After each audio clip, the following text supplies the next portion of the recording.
মশার উৎপাত যে পরিমাণে বৃদ্ধি পাচ্ছে তাতে মনে হচ্ছে আর কিছুদিন পরে মশারা পৃথিবী জয়ের যুদ্ধ ঘোষণা করবে আমাদের বিরুদ্ধে।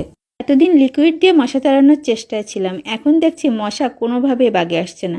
তাই মশা মারার জন্য নিয়ে আসলাম অরিজিনাল ফাঁদ, মশার কয়েল আর কয়েলদানি। আর মাটির এই কয়েলদানিটা আমি কিনেছি মাত্র 40 টাকা দিয়ে।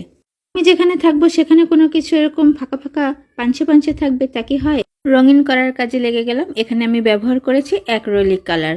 আর মাটির উপরে এই কাজটা করতে আমার লেগেছে মাত্র 20 মিনিট, কারণ কালারটা দেওয়ার সাথে সাথেই সুন্দরভাবে বসে যাচ্ছিল, বেশ ভালো লাগছিল। কিন্তু কাজটা শেষ করার পরে নিজেকে কেমন যেন বাংলা সিনেমার ভিলেন ভিলেন মনে হচ্ছিল।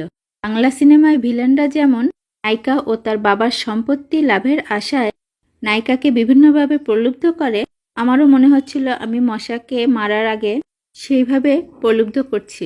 এরকমটা যখনই ভাবছিলাম মনে মনে, ঠিক তখনই একটা মশা কামড় দিল। অমনি মনের যত খামখেয়ালিপনা দূর হয়ে গেল।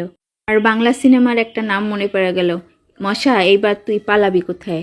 সাজিয়ে গুছিয়ে ফাঁদ পেতেছি তোর জন্য।